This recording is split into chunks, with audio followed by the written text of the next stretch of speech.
என்னப்பா ரோகிணி உனக்கு பிடிச்சிருக்கா?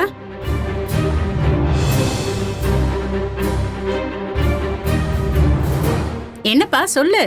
என்னத்த நீங்க மச்சான் வெக்கப்படுறாப்ல, அந்த வெக்கமே பொண்ணு ரொம்ப பிடிச்சிருக்குன்னு உங்களுக்கு சொல்றது தெரியலையா? என்ன மச்சான், நான் சொல்றது கரெக்ட் தானே? போங்க மாமா.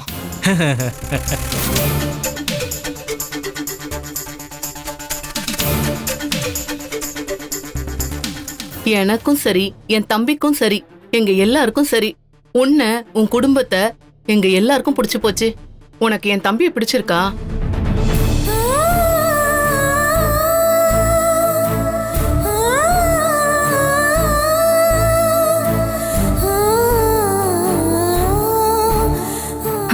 பிடிக்கலன்னு சொல்லி இவங்க எல்லாரும் முகத்திலையும் கரிய பூசி விடு ரோஹிணி.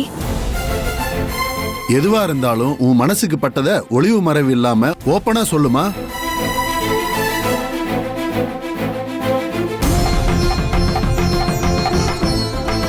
ஐயா, எங்க எல்லாருக்கும் உங்க பையனையும் உங்க குடும்பத்தையும் ரொம்ப ரொம்ப பிடிச்சு போச்சு. எங்களுக்கு உங்க கூட சம்பந்தம் வச்சுக்கிறதுல பூர்ண சம்மதம். எங்களுக்கு சம்மதம்னா என் தங்கச்சிக்கு சம்மதம் தான் அர்த்தம்.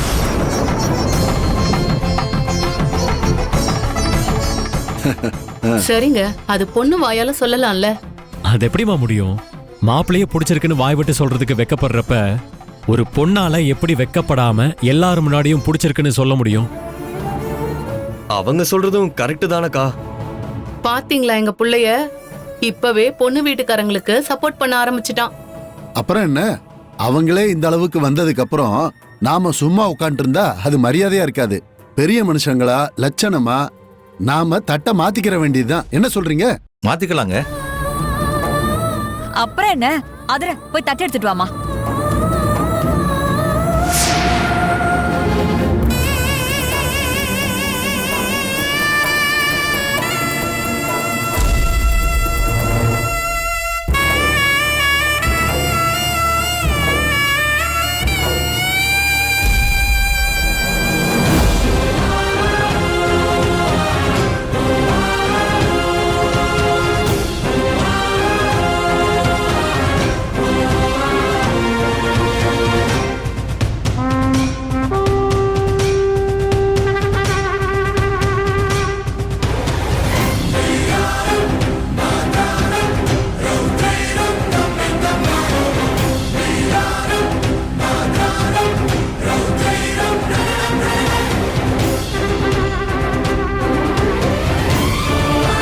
ரோஹிணி, மாப்பிள்ளை பிடிக்கலன்னு சொல்லு சொல்லு.